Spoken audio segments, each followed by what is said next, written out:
I think we'll go ahead and get started. We have a really nice critical mass, so thank you again for joining us. I know I have repeated that several times, but the project team does truly appreciate the fact that you're willing and able to spend some time with us and be part of this important project. And we're going to go ahead and close the poll question. So thanks for participating, and you can see that the majority of our community members who've joined us this evening heard about the meeting through an email invitation. So that's really helpful for us to know. This is a public workshop that is hosted by Santa Clarita Valley Water Agency, and the focus of the meeting, this workshop here this evening, is the Water Shortage Contingency Plan. And we're going to tell you a lot about what that is, but think about it as the agency's action plan that they will activate when the next water shortage happens. So that's kind of a big picture definition of what we'll be focusing on this evening. We want to let you know that this meeting is being recorded, and we will be posting the recording on the SCV website.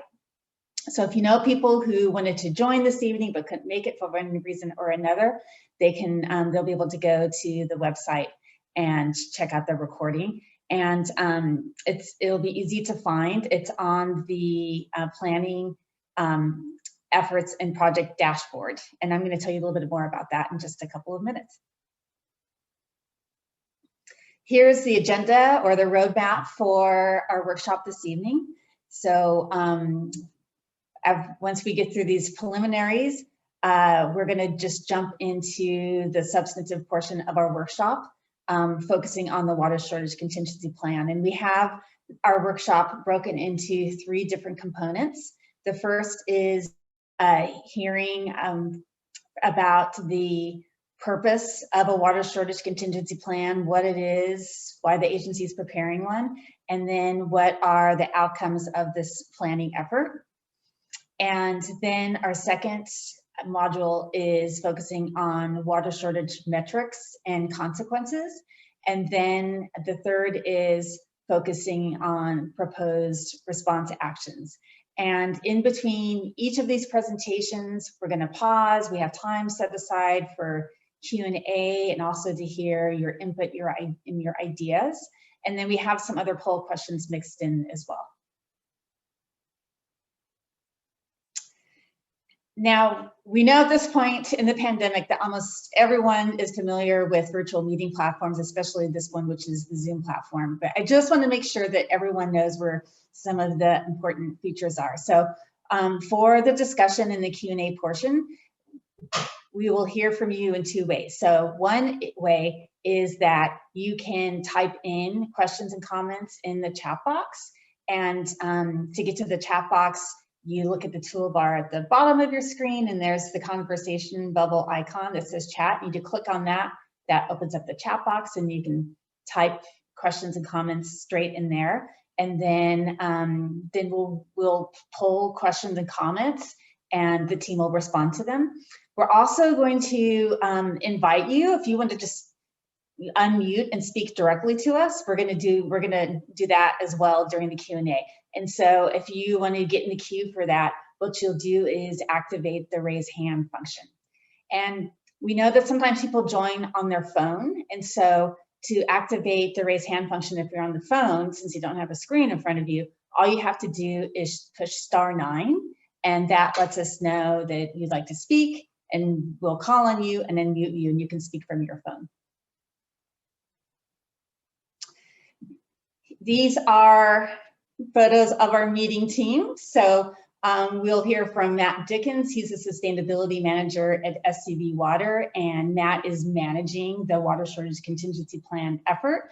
And then we'll also hear from consultants that are working with Matt, Tom Chestnut and Maureen Urbesnik, and they are with A&N Technical Services. And again, I'm Joan Isaacson, and I'm helping out with facilitating the meeting.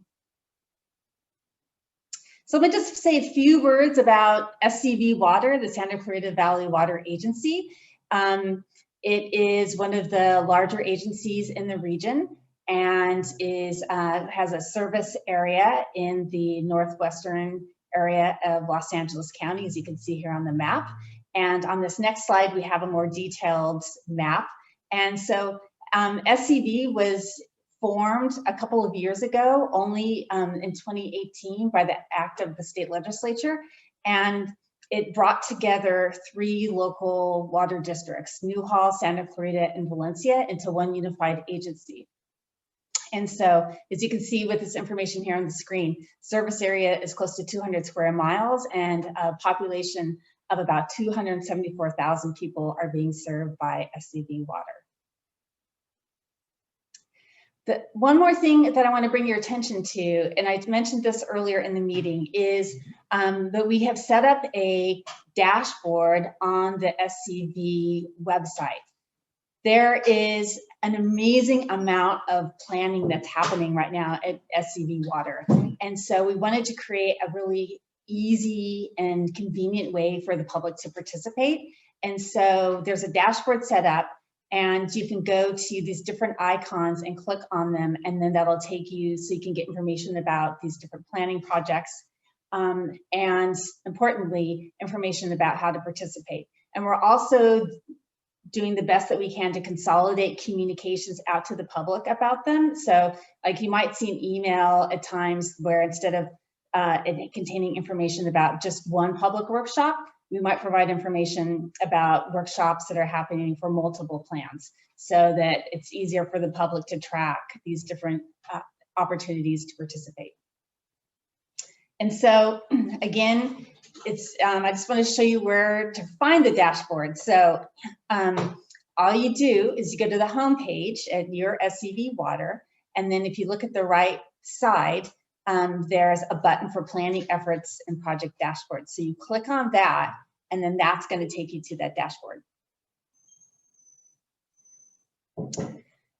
We wanted to start out with a video for one of the planning projects that's happening. It's the Urban Water Management Plan update, and it's related to the Water Shortage Contingency Plan. The Water Shortage Contingency Plan becomes a component of the Urban Water Management Plan. And so we have a really short video, and it does a good job of setting up kind of like this big picture framework. And then we're going to dive into the Water Shortage Contingency Plan. So with that, I think we're going to roll to the video now.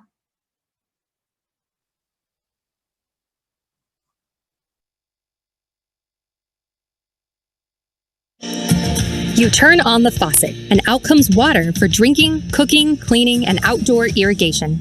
Each of our residential customers uses about 112 gallons of water every day. But did you ever wonder how your Santa Clarita Valley Water Agency makes sure that you and our almost 275,000 customers have water for today and tomorrow? With good planning, of course. It's called the Urban Water Management Plan, and the state of California requires urban water suppliers, like SCV Water, to update it every 5 years. This update will include several major topics that all contribute to good, clean, reliable water today and tomorrow. We will forecast how much water we need to serve current and future customers, as well as plan for growth. We'll assess our water supply from local sources, especially groundwater and imported sources outside of Santa Clarita, taking into account state regulations and planning requirements. We'll update plans to recycled water and conservation programs. And we'll explore the potential effects of climate change, drought, and water shortages, plus what we can do to ensure a steady water supply for our customers. That's why we're taking steps to make sure that when you turn on the faucet, you always have clean, reliable water. With good planning, the Santa Clarita Valley will have reliable, clean water for today and tomorrow. Visit yourscvwater.com to learn more about our Urban Water Management Plan update and how you can get involved.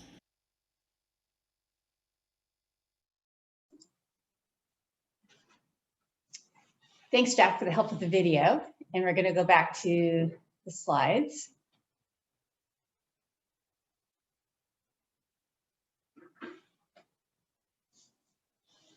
All right, Thanks, Kathy. Since we're talking about water shortages, we thought it would be helpful to hear your perspectives about what is your biggest concern about a water shortage. And this is helpful information and input for the project team to have, because it helps them to study those issues and those situations that are of greatest concern to the customers. So we're going to pause for a moment, and if you can type in your question to this, type in your answer to this question in the chat box, that would be really helpful for us.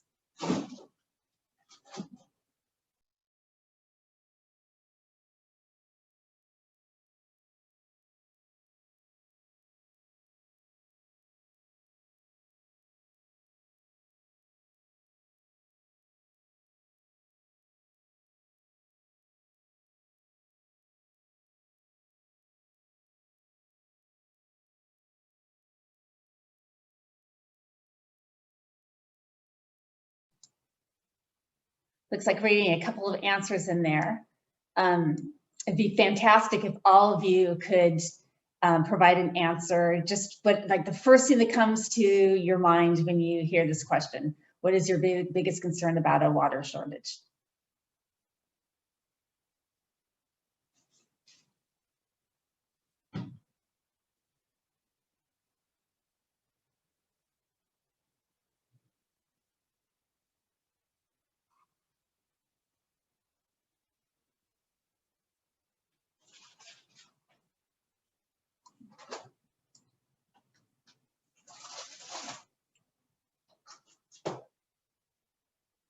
All right, we'll pause just another moment.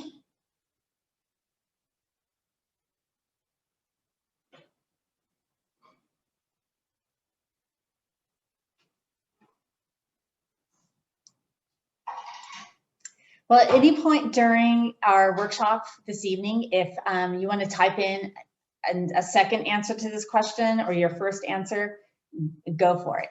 And I think we'll go to our next slide.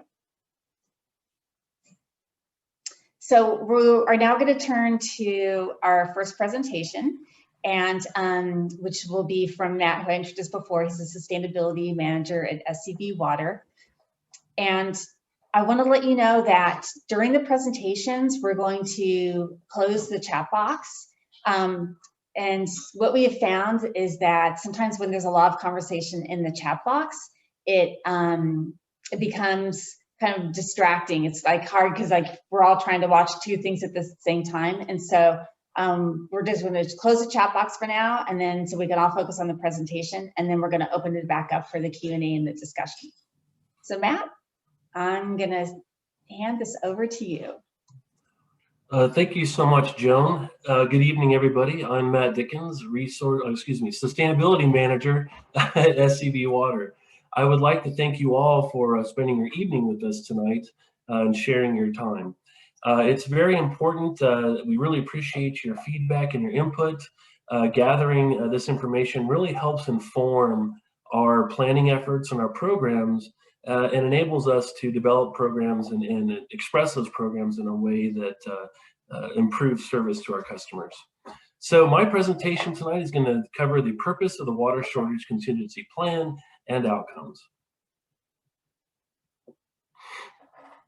So we're going to jump right into interactive activity here. Our first poll question is, how did the Santa Clarita Valley as a whole respond to the recent 2015-2016 statewide drought emergency?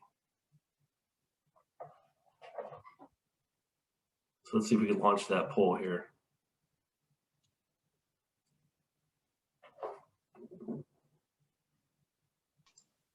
It should come up in just a moment. There we go. There we go.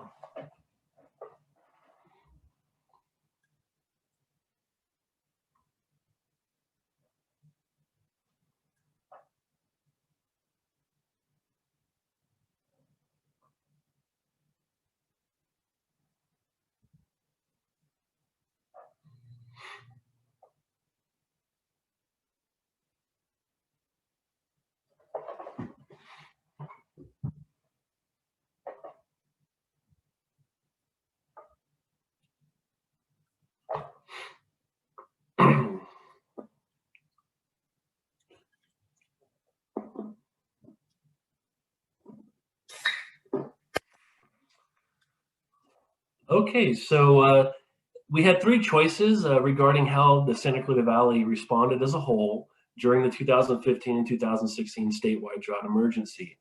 The choices we had were everyone did their part, most did their part with few exceptions, and an uneven response.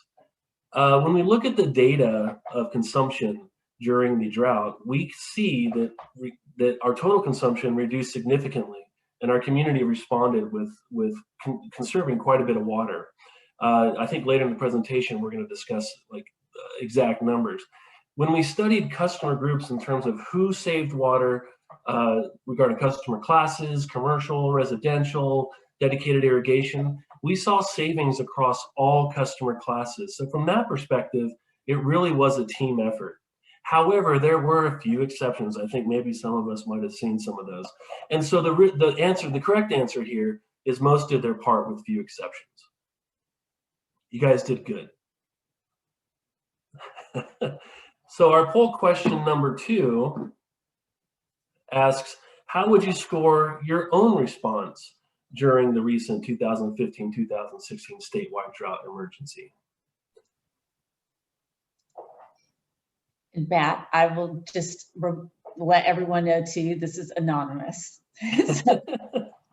We're not making notes about how people are responding by any means. Thanks for that clarification, Joan. Absolutely.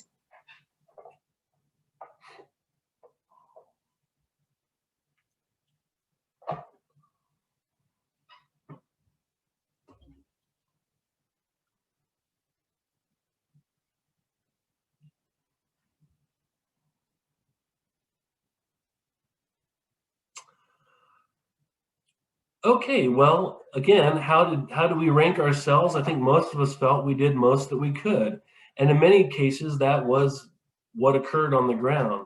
Although I can share in my experience, 20 years plus in conservation, I've yet to see a home, business, school, or any facility that didn't have some water savings opportunity involved. So I would say that I agree. I think most of us did everything we could. And I agree, because it's a question asking your opinion, that seems to be the right answer. So when SCV Water is considering and developing its plan, its Water Shortage Contingency Plan, we are working to develop programming components to express this plan in a way that links to and supports our mission statement. And in essence, this is a typical strategic plan outline. It includes our mission, vision, and values, where mission is what we strive to accomplish, vision is what an agency or organization looks like when it's accomplishing its mission, and the values are integral to our to all the activity that we do. So SCV Water's mission is to provide water stewardship to ensure the Santa Clarita Valley has reliable supplies of high quality water at reasonable costs. Our vision is to provide exemplary water management for a high quality of life in the Santa Clarita Valley, which I think we all share. And those values and the things that we do include integrity, excellence, safety, innovation, professionalism, and trust. So what is a water shortage contingency plan? That's a great question, because the term water shortage clearly brings connotations or envisions not having water. But what really is a water shortage contingency plan is preparing for those non-rainy days per se. In essence, it's SCV Water's shortage contingency plan will identify the actions that we will take during a water shortage to ensure clean and safe water for our customers. While we plan for long-term water reliability, we also recognize we live in California and shortages occur. So about the water shortage contingency planning, it will prepare water supplies for actual water shortage events. Those could include earthquakes or catastrophic events, drought, climate change, population growth, and so on and so forth. Those things that are risks and constraints to our normal operating supplies and normal operating plan.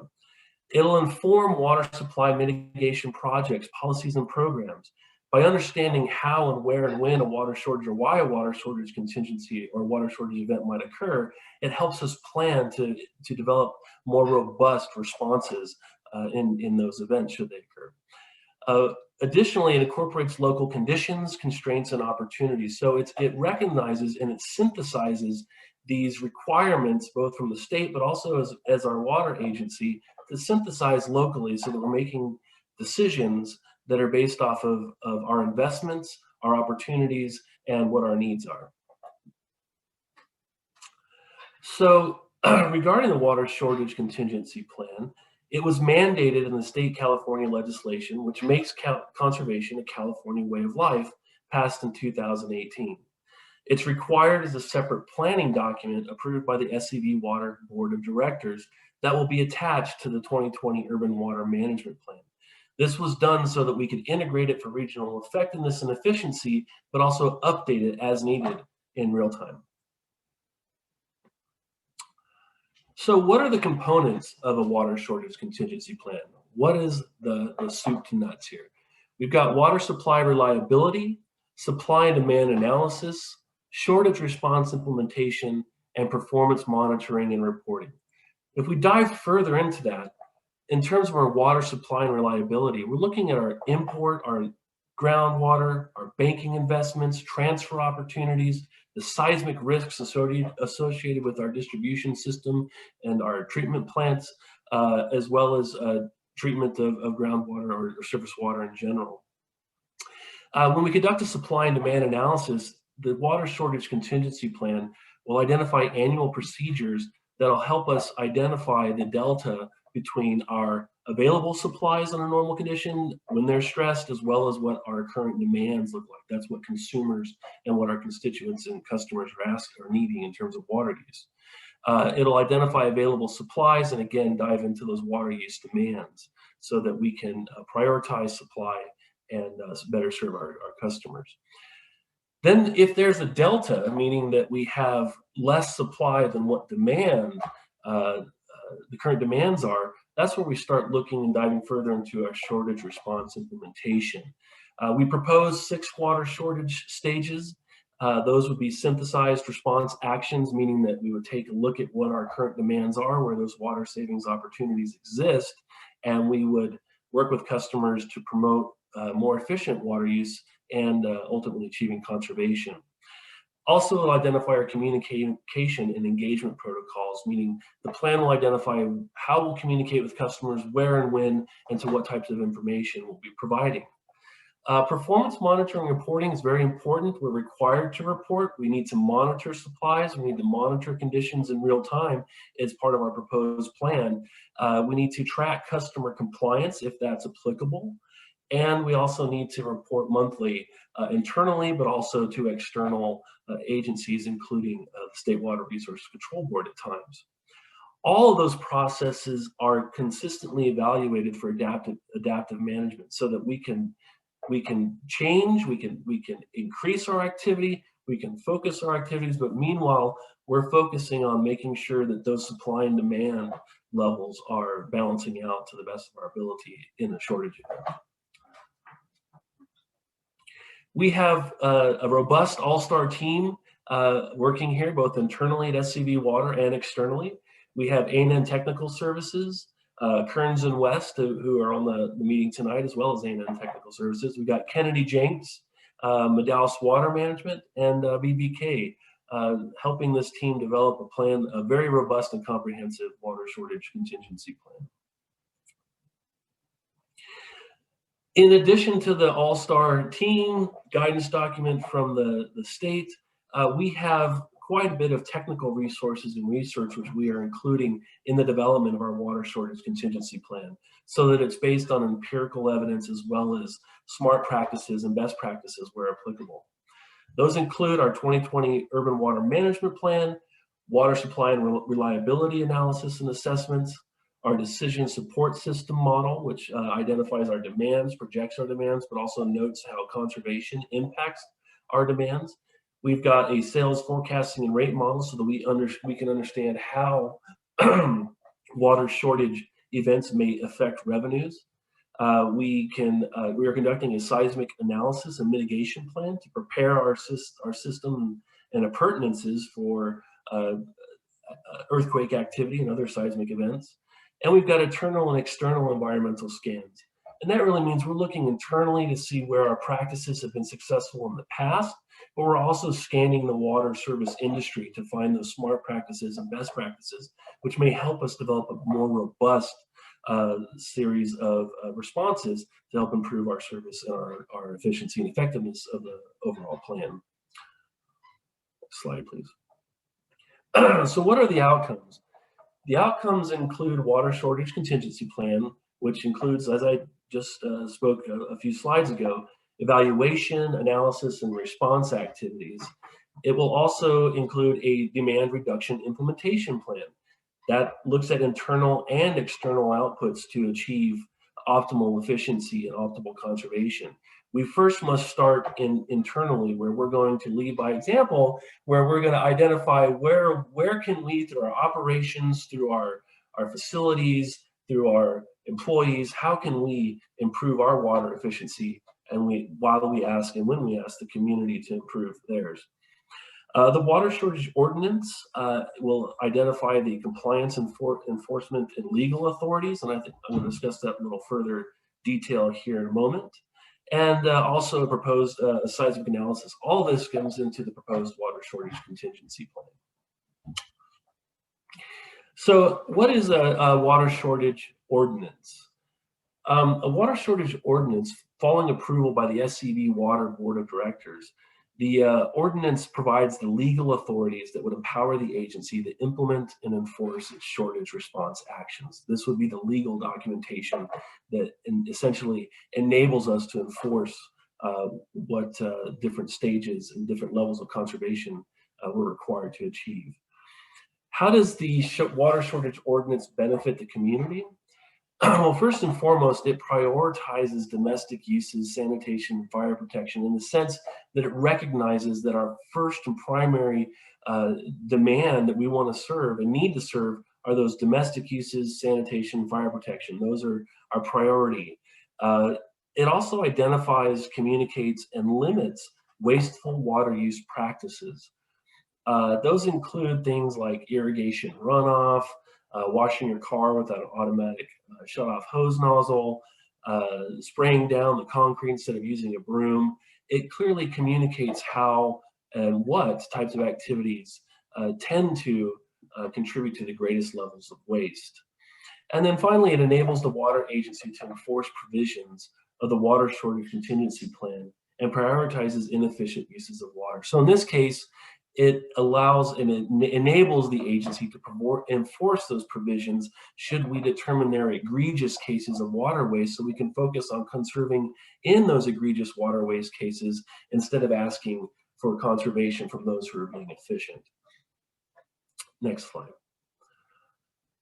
Our water shortage ordinance, as we proposed, will include the following components. Those are the general water use efficiency recommendations.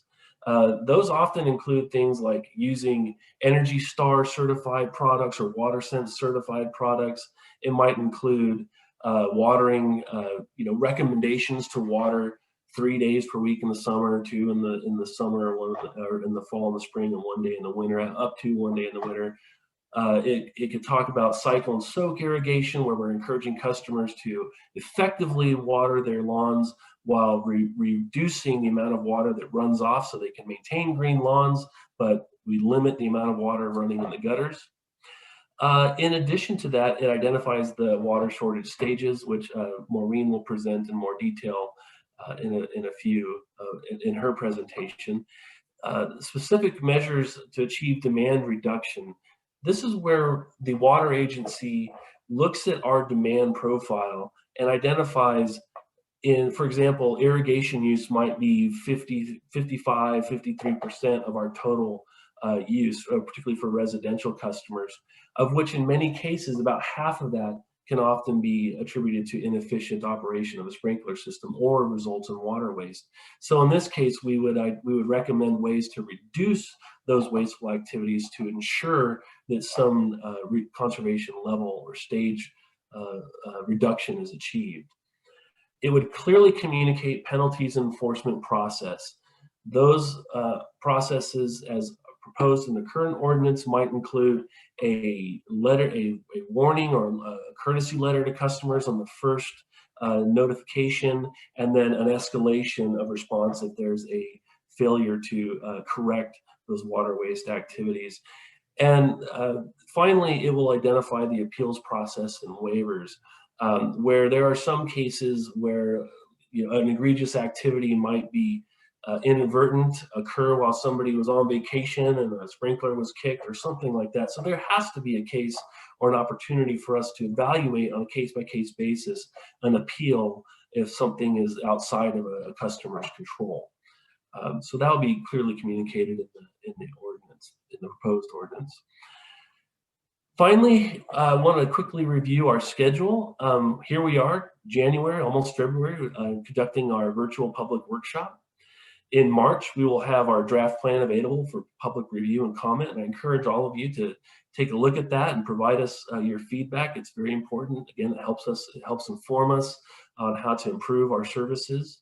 And our final report will be issued in April, where we will present it to the Board of Directors, SCV Water Board of Directors, at a public hearing for the plan and ordinance adoption. That will then be attached to the Urban Water Management Plan, which is scheduled to be submitted to the state Department of Water Resources in July. At this point, I'd be glad to answer any questions, ideas, or feedback, and hand it back to Joan. Yeah, thanks, Matt.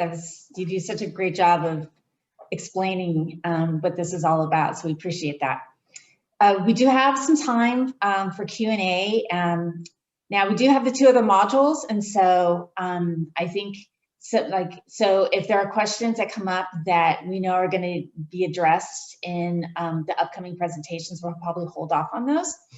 But we do have time but we want to pause right now. So you can type questions into the chat box. The chat box should be opened up now. And again, if you just want to speak to us directly, put your hand up, we'll put you in the queue and then take turns unmuting. So while we're giving people time to type in, I want to say, Roger, your question about native watersheds and relationship to water use, that's a little bit out of the purview of the Water Shortage Contingency Plan, but it's important. So I'm going to ask that someone on the project team make note of that so that someone from SCV Water can get back to you on that. And there was also, from Sherry, you asked a question about climate change, and we'll hear more about the role of climate change in the upcoming presentations this evening. So we'll get to that soon.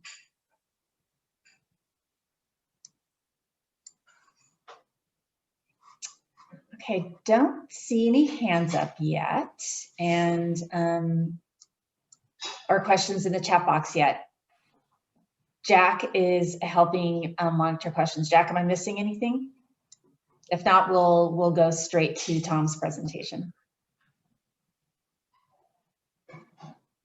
Okay, I think we're good to go. So, Tom Chestnut, you're right. Thanks, Joan. So I'm going to get to talk about water shortage. How would you know if you bumped into one on the street? So I'm going to talk about metrics and how we measure that, how we do that in real time, and then how not only do we measure it, how do we monitor for it, and what do we do about it? So the Water Shortage Contingency Plan looks at and of course, the best water shortage contingency plan is one you never have to use. And Santa Clarita Valley Water is working very hard to avoid any of the deleterious effects. But if there is one, we want to have a plan that lays out how to deal with it to minimize impacts to customers and addresses the needs. So what is the water shortage? Not enough water for the community. So when customer demand is greater than supply. So it's simple in concept, But in practice, there are a lot of moving parts and pieces. How do we monitor for water shortages? So I'll get to address that. And most importantly, what can we do about it? So how do customers respond to it? And more importantly, how can Santa Clarita Valley Water help customers?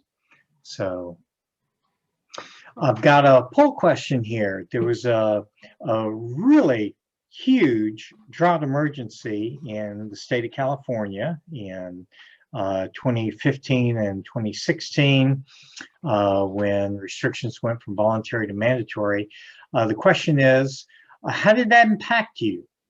Where 1 is not at all, and 5 is a whole bunch, a lot. So if you can respond to the poll.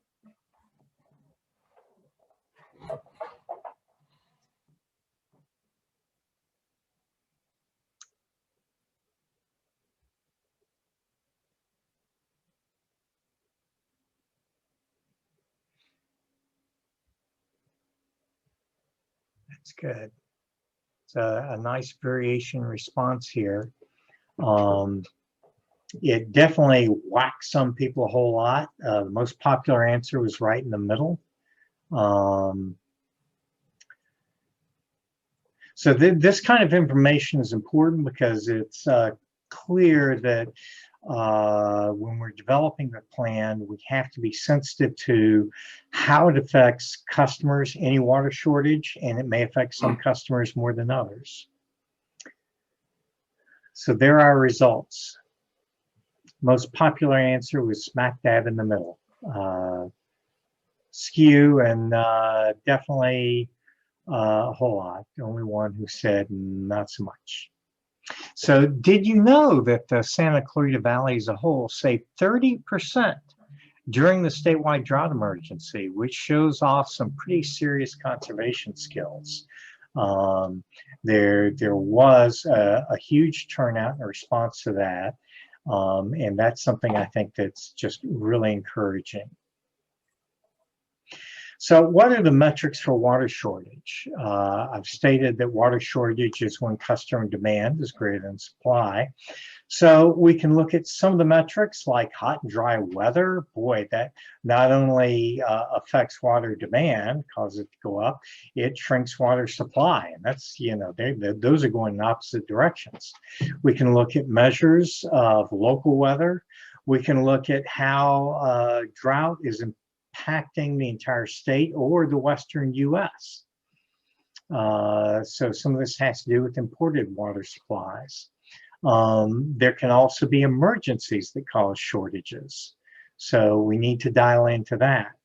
So I want to have a few minutes to tell you about some of the real-time water resource modeling and water supply and demand that informs this modeling that's being done every day, every week at Santa Clarita Valley Water.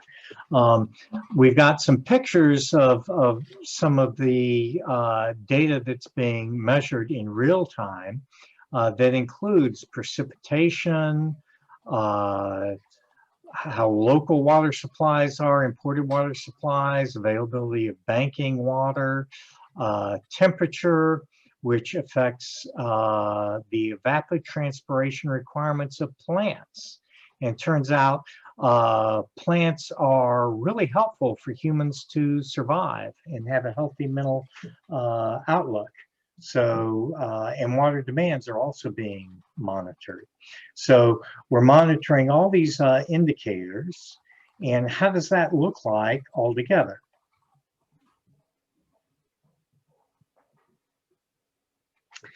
We have how it looks like from the entire region, and this is kind of a motion picture if you look to the left. In March 2014 to 2015 to 2016 to 2017, you can see how widespread the drought was. If you look to your right, last week, drought looks like it's returned. That said, we also have a big atmospheric river coming in that's being monitored in real time. So I appreciate the irony that tomorrow or next week, there could be a very different picture, and this is being monitored. Next slide. So the monitoring framework looks at these indicators, the different hydrologic conditions, water, groundwater, banking transfers, and looks at what our total projected water supplies are and tries to assess whether they're going to be enough to supply total projected customer demand.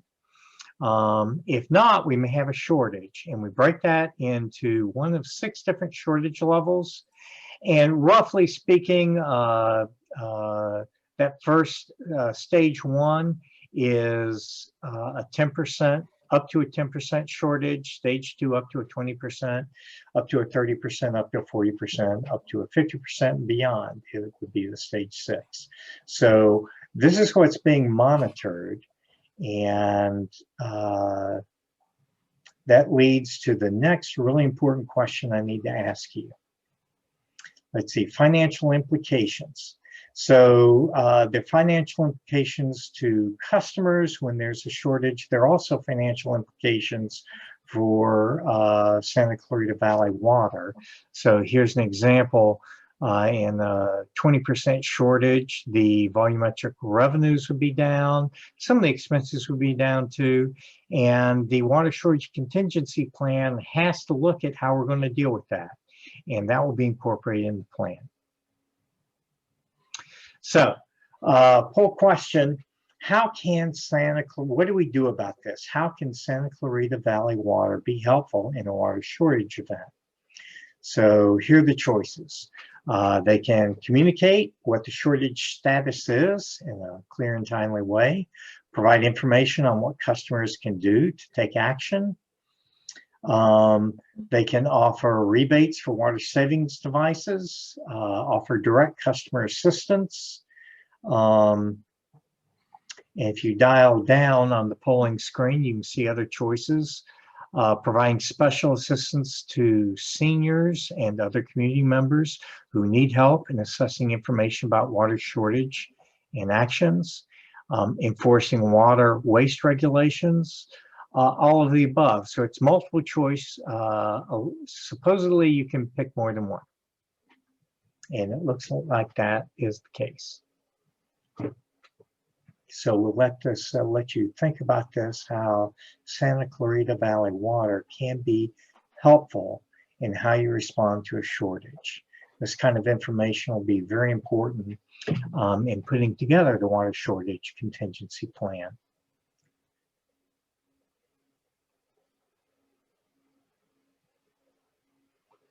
Wow, there's a nice distribution of results. Let's wait another few moments. We're still getting responses.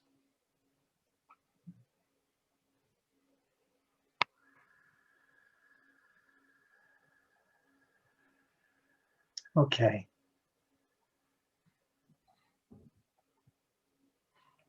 So providing actionable information on what customers can do looks like it is the most popular response. Close second, communicating shortage status.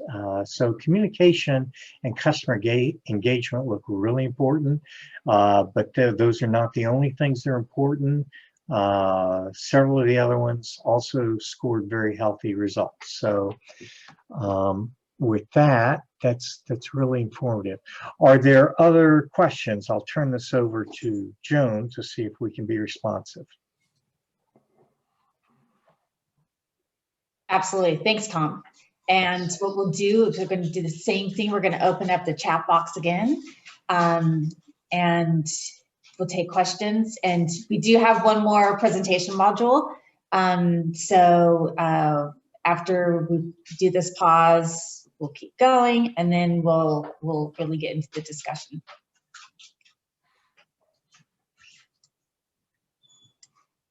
I also invite you, same thing, if you'd like to speak directly, you can use the raise hand function, and that'll be the indication for us to unmute you.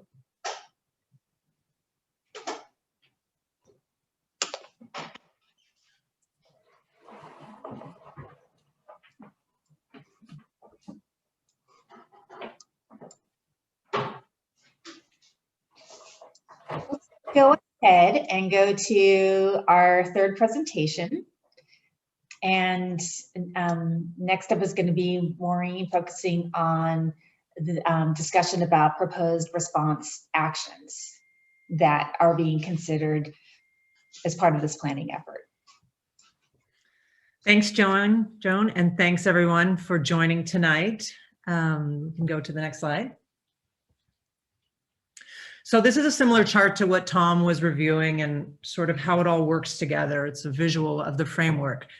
SCV Water will evaluate performance or monitor key indicators, hydrological conditions, imported water, groundwater.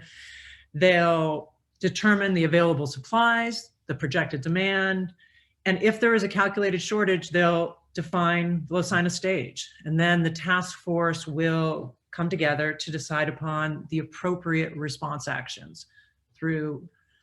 And so SCV Water isn't waiting around for a drought or water shortage to prepare. They have a full spectrum of water efficiency programs and services available today to help customers reduce their use. It's really their goal to create a water efficient region that can successfully withstand future water shortages without customer hardship. But we know we're not there yet. So we know that during droughts and other water shortages, we're going to have to do more. It's going to require an escalation of outreach and communication, enhanced support services, and increased incentives, hence the reason for the plan. So the Water Shortage Contingency Plan goals are to provide a blueprint for how actions will be implemented as shortages are declared, thus increasing the speed that response actions can be rolled out. The proposed strategy is first to deploy supply augmentation, such as utilizing groundwater through water banking and transfers from other water agencies to reduce customer hardships. And the plan is devised to balance customer incentives such as rebates for water saving measures with prohibitions and penalties for water waste. The priority target is inefficient and high water uses. And the plan will really act as a starting point for creating the final plan of action. During an actual water shortage or drought event, the finalized plan will look different depending upon the current situation, the availability and cost of supply augmentation, and the community's efforts to reduce demand. SCV Water's long-term water conservation goals are for customers to fully understand the value of water and the unique conditions of the Santa Clarita Valley. The customers create drought sustainable properties prior to future droughts or water shortages. And ultimately, customers experience no water deprivation hardship during a drought cycle because they already have sustainable properties and water efficient fixtures and appliances.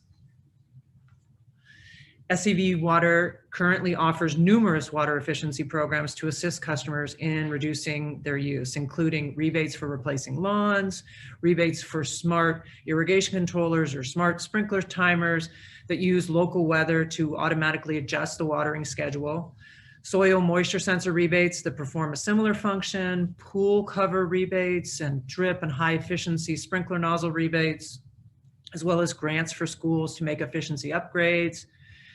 And in addition to incentives, there are support services available, home checkups and commercial surveys providing customers with personalized recommendations on how they can reduce water use at their properties, landscape design assistance, and workshops and gardening classes where customers can learn about sustainable landscaping practices.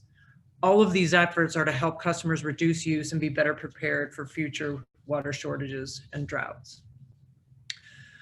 But it's likely that during a water shortage, we'll need to call upon additional actions to reduce or offset use. So what are the types of response actions that SCV Water can call upon?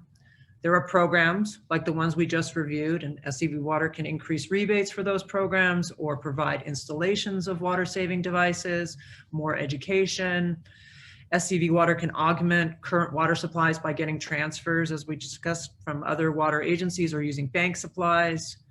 We can expand the channels and frequency of communication, building up community engagement.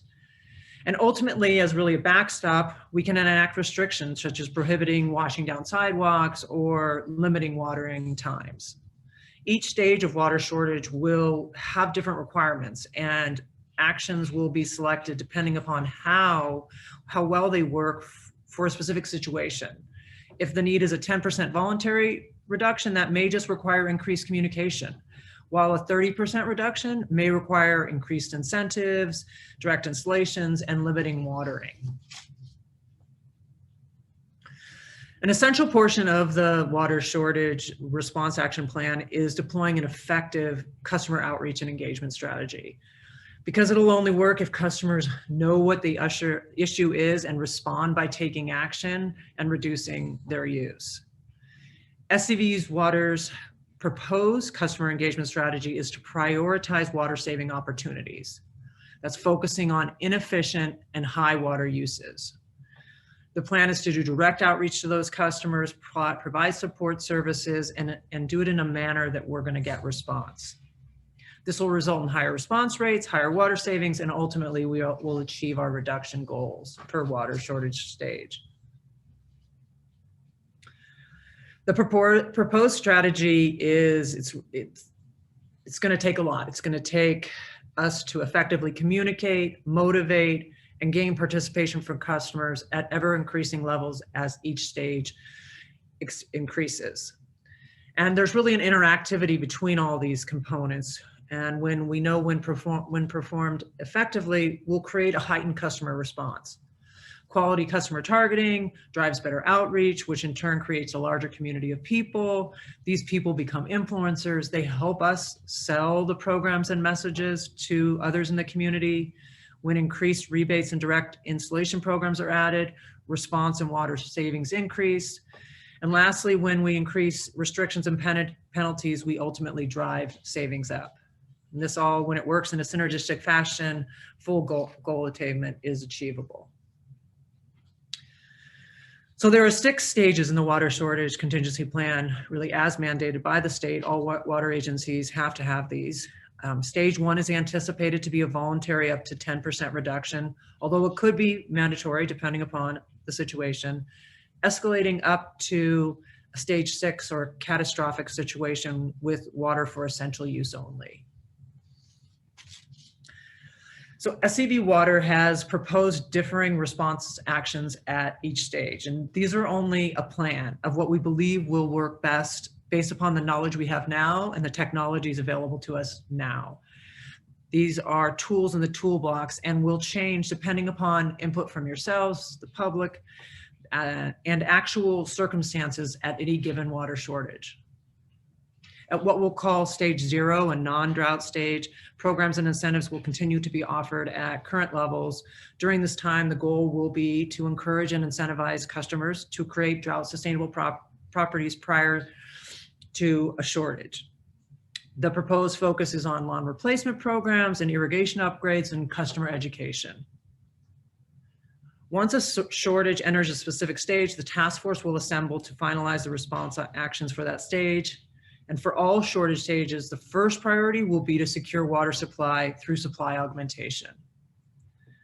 At stage 1, the goal is up to a 10% water use reduction, and the proposed plan is to target high potential customers that are using water inefficiently.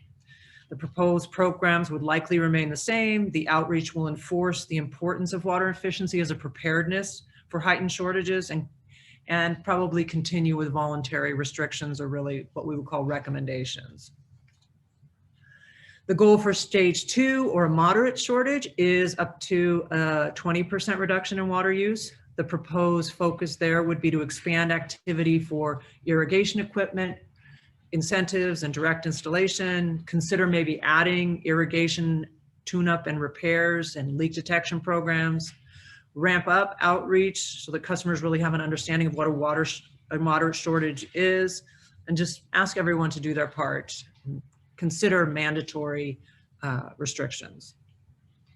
The goal for stage 3, or significant shortage, is to achieve a 30% reduction in water use. Tactics for this stage may require incentive increases for landscape and irrigation rebates, as well as the addition of direct installation programs, potentially adding maybe a virtual sprinkler timer adjustment training, and expansion and outreach to target to mid-range users. And so customers understand what a significant shortage is as well as escalation of water waste prohibition and enforcement. Stage 4, or critical shortage, will require up to a 40% decrease in use. And the proposal is for this stage that SCV Water to increase incentives for specific measures, maybe like sprinkler nozzles and timers, expand targeting, expand outreach so the community knows there is a critical shortage, and to expand water waste enforcement. The goal for stage 5, or an emergency condition, is a mandatory 50% reduction in water use, and it may require SCV Water to heighten the message of urgency and put forth a real community call to action.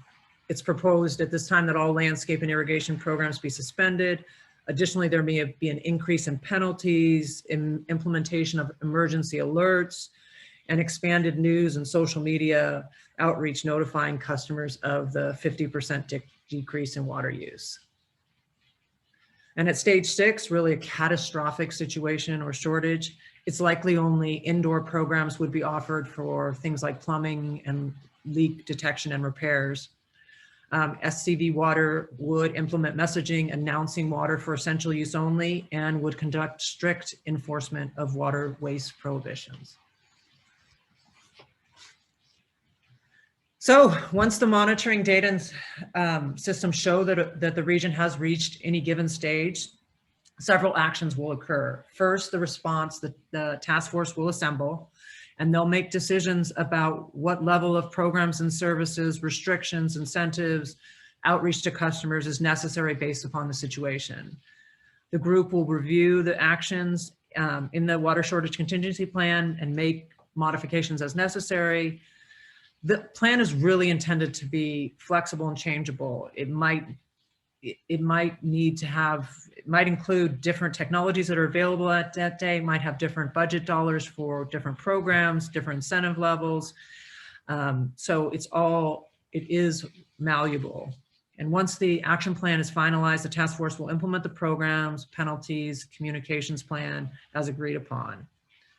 Now, as importantly, the task force will monitor the effectiveness of the response actions. As Matt discussed, adaptive management is really a key part of this process, and will determine whether the reduction goals are being met, and modifications will be made and continually work to improve results. And now I'll turn it back to Joan, I think, for questions. Yes, Maureen, thanks so much. And we really appreciate you walking us through the different stages and what kind of actions are being considered in each of those. And maybe I was thinking, maybe we can, Kathy, since you're helping with the slides, put that table back on the screen, just because I think that might, there could be some questions about that. So we're going to open up the chat box again for questions. Again, if you want to raise your hand, that's another option for sure. So we do have some questions, and they were placed in the chat box just a bit ago. So I'm going to start there. And the first is a question about water banking. With specifically, can you briefly explain what banking water is? And Matt, that's probably a question for you to start with. Well, sure. So it's a great question. Banking sounds like saving for a non-rainy day, and in essence, it's a series of programs which store surplus supplies in wet years when supplies are abundant, which we then can access in dry years when supplies are stressed. So those programs may include storing water in certain aquifers where we can draw those groundwater supplies when import supplies may be stressed. So it's a practice of taking those surplus supplies and storing them for access in years when import supplies or those weather-related supplies are stressed, or even our groundwater supplies are stressed. It's just putting that surplus water away for a non-rainy day. Good, thanks for that. Going back to another previous question too, Sherry, you had asked about planning for climate change. And so if you still have a question about that, if you want to type in a more specific question into the chat box, we want to make sure we address that. And there's a specific question about the task force. And Kathy, if we can go to the next slide where that process is laid out. So Matt, this is back in your court again. Who would staff this task force? Would it be SCV Water staff members, or tell us more about it. That's a great question as well. And again, in our proposal, we're refining this. And so if there's feedback from the public that there's some opportunities for stakeholder input, that might be something we want to track and capture and further assess.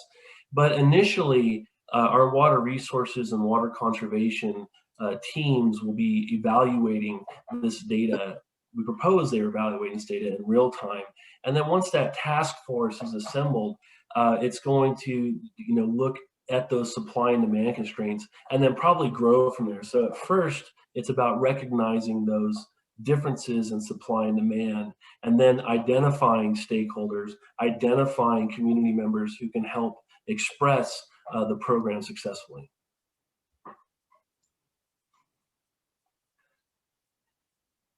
Thanks for that.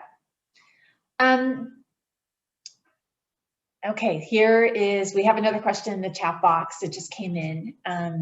Matt, you can take a look at that at the same time I am.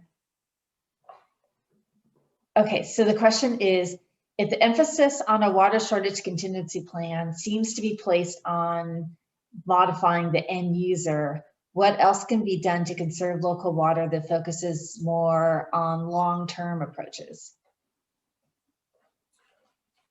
That's a great question, and I appreciate the audience for asking that. And while there's quite a bit of discussion on the response actions, there was an emphasis in the Water Shortage Contingency Plan to prioritize mitigation.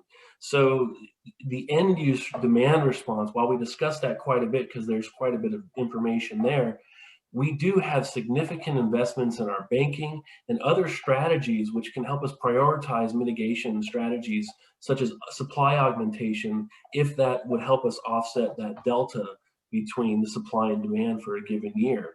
Therefore, a water shortage event may not, or end use or response action may not be required. But as Maureen noted in her presentation, SCV Water's goal is to achieve a long-term water use efficiency ethic. And so we're consistently building programs to help drought prepare us as best as possible so that if a water shortage were to occur, there would be the least amount of impact, ideally on the initial process on the end user. We also have with us from SCV Water, Sarah, who is managing the Urban Water Management Plan update. And Sarah, if you can jump on for a moment, because I believe the Urban Water Management Plan also takes a look at long-term water conservation. Okay, there we go. Sorry, I was getting everything unmuted. Hello, everyone. I know it was a little bit of a surprise to pull you on the meeting, so thanks. Yeah, the Urban Water Management Plan definitely addresses the long-term reliability to make sure that we have enough water for everyone as our community grows. And then the Water Shortage Contingency Plan really focuses on more short-term shortages. So there's a difference, long-term reliability, making sure that we continue to join new programs, find new water sources as our community grows, or enhance the current water sources that we have now. And then Water Shortage Contingency Plan kind of looks at, okay, even with all of those sources, things can still happen. So how do we address those short-term shortages in a bunch of different ways? So does that help? Yeah, and I think we're also like long-term water conservation. But Dirk, I see that Dirk has joined as well. Oh, Dirk, did you want to jump in?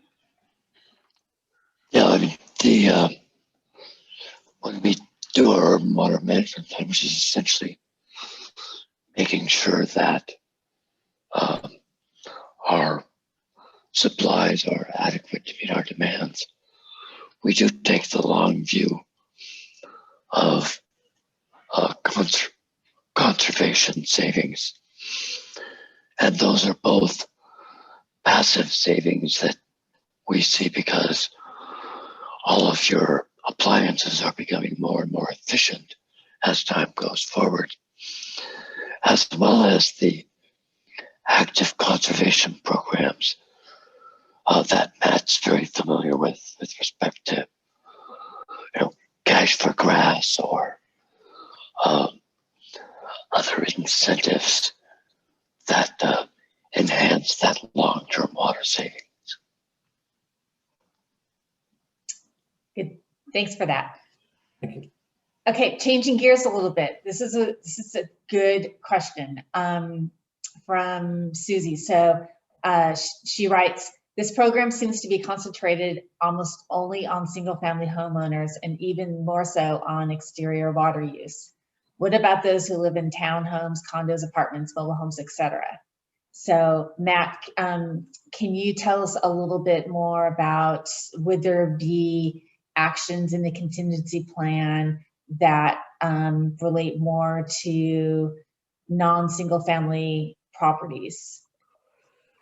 Certainly can. And, I do want to point out that exterior water use often has the highest opportunity for savings. And that's one clear thing to kind of note. But when we look at our customer, when we look at the total data set of our customers, the whole sample population or our entire customer set, we're going to identify, like we did in the last drought, we would propose identifying where those opportunities exist, regardless of whether they're residential, single-family residential, multifamily residential, commercial, industrial, institutional, or large landscape. One of the things that we did successfully during the last drought was send out customized drought water use reports to all customers, regardless of whether they are residential or businesses or schools. And we said, here is your current water usage levels, and here's what we're being asked and what we're asking our customers to conserve, and here's ways that you could accomplish that. So the program is robust in that it would be focusing on all customer classes, because really it does take a community, it takes a village to save water when we get to those levels and we have those types of demand reductions. I do understand that a lot of the information we talked about is focusing on irrigation use. And again, that's just because it's such a large percentage of our consumption and it has the highest amount of inefficiency embedded in its use. Good. Thanks for helping us out with that one. There is a comment, and I'll read it. And I just want you all to know too that everything that we hear in the chat box, and of course the results from the poll questions, we'll be documenting all of that input. And there will be a summary for this workshop that not only is going to be posted on the website so that everyone has access to it, but just as importantly, if not more important, it'll go to the project team so that they will have that as a reference to review as they are working through this planning effort. So this question is, or this is a comment about growth in the service area. And I'm going to read it. We're going to take it as comment, but it's something it's more related probably to the Urban Water Management Plan. And it gives me an opportunity to give a plug because we're having our second workshop for the Urban Water Management Plan in late February. So make sure to join us for that one. But let me just read it out loud so we can share it. We've already taken some of this question, but it goes on to say, if, for example, we had a very large wildfire season in 2020, possibly reducing our local forest watershed by 25%, would it not be a good idea to postpone further development and end users within the city? So I just wanted to make sure that we heard that. Okay, so we have another question here.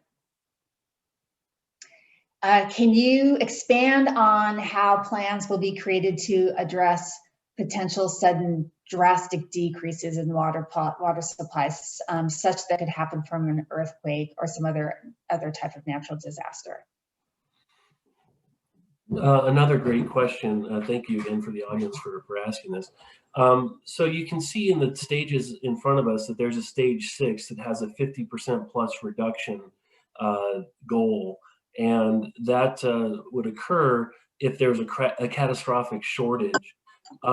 However, in addition to the Water Shortage Contingency Plan, we're proposing, or we have an emergency operation plan that prioritizes how the agency would operate if there was a catastrophic outage, such as an earthquake that completely shut down our system. So there is an emergency water distribution plan, or water plan, that will be attached to this larger plan. So this kind of gets us to the 50% plus, but we recognize that if there's an earthquake, there's going to be immediate emergency and critical needs that are going to be prioritized, as well as the agency has a fairly robust plan to make sure that as many appurtenances as possible that, one, supply those critical needs, such as hospital, senior centers, and then other plans to help mitigate some of those effects from such a catastrophic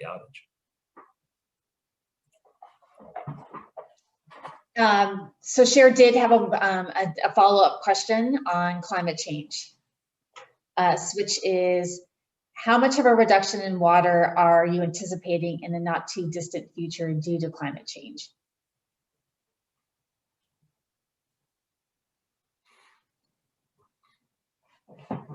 That could be a question that we might defer to Dirk or Sarah if they're still on the call. Oh yeah, they're there.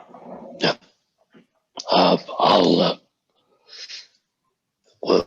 We're actively in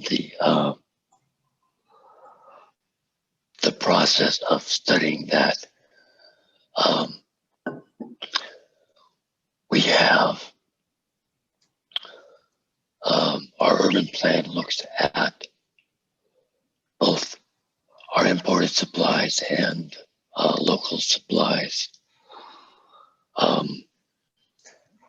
The preliminary information that we have with respect to our groundwater supplies is that those will probably remain intact. There's a relatively modest decline in precipitation according to the models that the Department of Water Resources has done.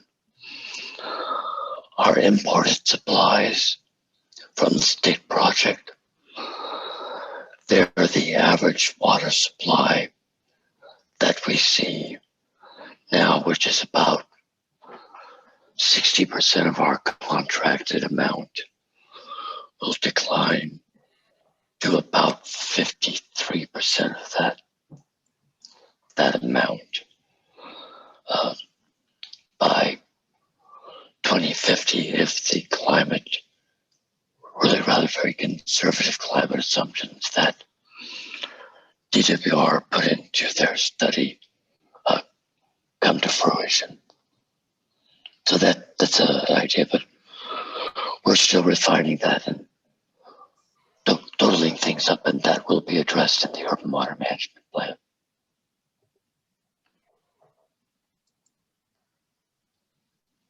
Thanks, Dirk, for helping us out with that one. Okay, I think we've got through the questions over in the chat box. And I'm going to check for raised hands. One of the questions I just made a note of related to the poll of where we asked about what effect or how much effect did the last drought have on you. And so for those of you who said that it had a moderate to or more of an impact, it would be interesting for us and helpful for us to hear what kind of impact it did have on you. So if you'd be willing to share that, you can type it in the chat box, or again, raise your hand and we'll unmute you.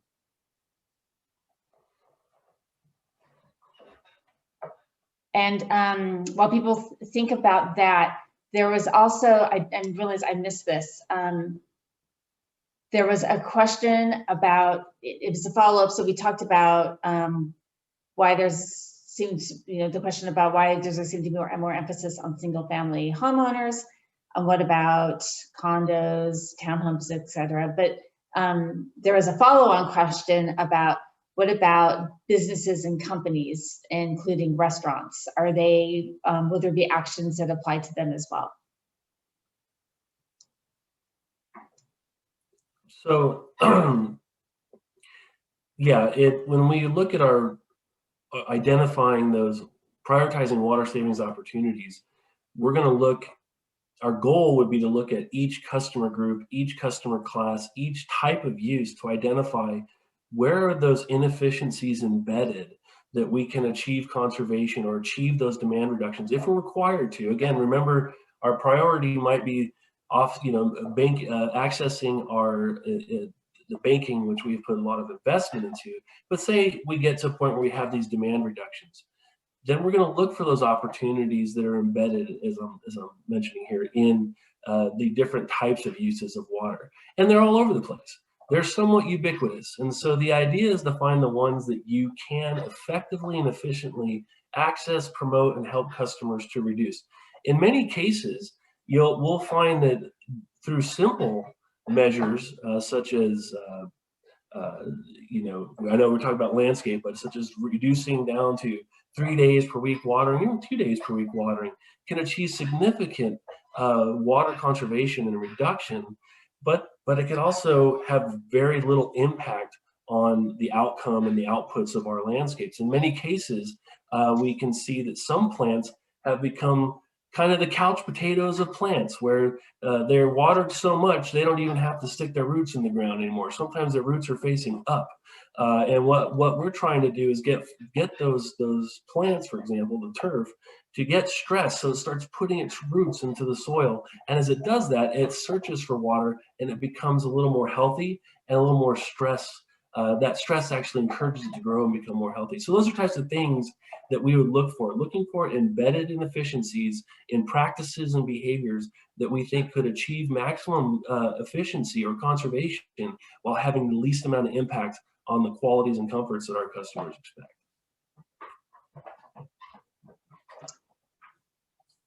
Matt, there's one more.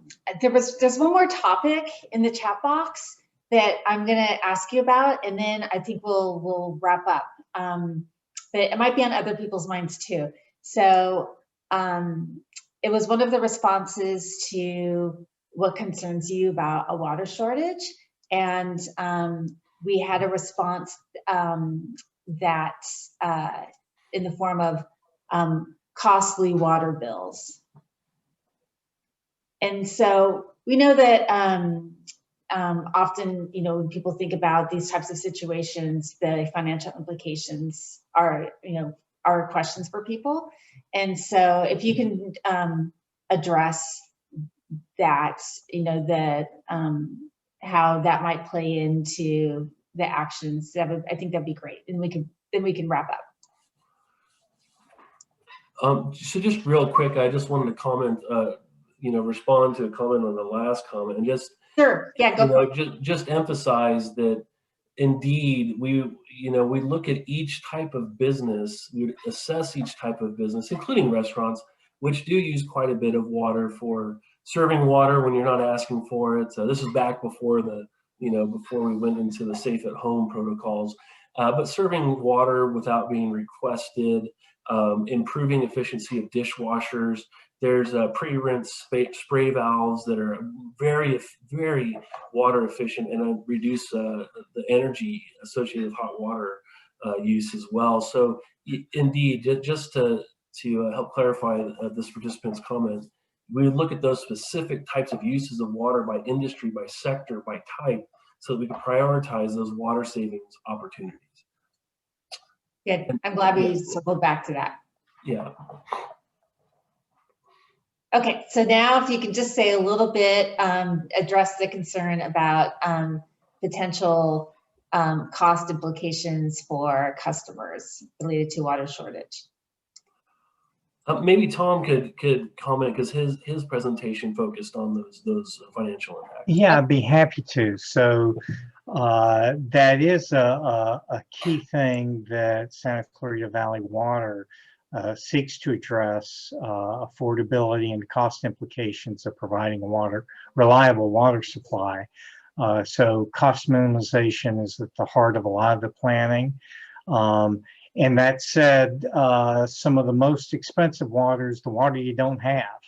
So I think the focus of the really exemplary planning that's going on at Santa Clarita Valley gives me a lot of encouragement for how they're able to deliver reliable, high quality water at a huge value. If you compare that, you know, their performance to a lot of other places, they've really got something on the ball. So I think it's a really important question.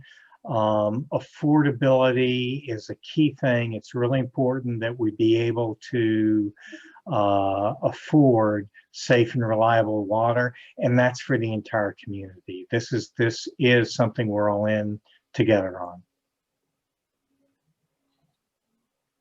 Thanks, Tom. Well, we are going to go ahead and wrap up the meeting. And Kathy, if you can help us with the slides. Okay, so we do have one more poll question for you. As you've heard about from our project team members, that communication with customers becomes extremely important during a water shortage. So our last poll question is, we want to know from you, during a water shortage, of these methods, and Jack, if you could go ahead and put the poll question up, of these methods, which are most effective to use with you? So email, social media, radio and TV ads, newspapers, street banners, regular old US mail. What are the best of these? What are the best ways for SCV to get your attention and provide these important updates and information to you in the event of a water shortage? Notifications through the schools. Those door hangers, just to clarify what those are, they're those cardboard or more like construction paper cards that can just get placed right on the doorknob of your front door. That's a door hanger.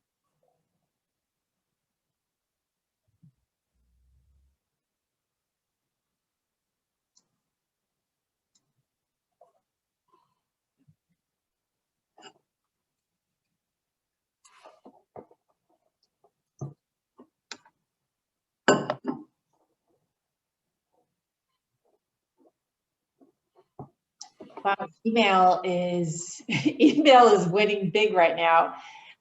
Not that SCV Water would only just use one means of communication. That multi-pronged approach will always be important. That this roots what we've heard this evening from all of you, and from the earlier questions too, is that email is an extremely important means of communication at this point in time. Also social media, radio and TV ads, and almost 30% of you said that the US mail is an effective means to communicate with you during a water shortage. So thanks for that. Thanks for helping us. Next, I just want to make a couple of notes. I just want to remind you about the project schedule for the Water Shortage Contingency Plan. The draft plan, as Matt said, is going to be available for public review and comment in March, not that far away. And then the public hearing will be in April. So both of the public review and comment period and the public hearing are additional opportunities for the public, for all of you to take a look at the draft documents and provide comment. And we'll go to the next slide.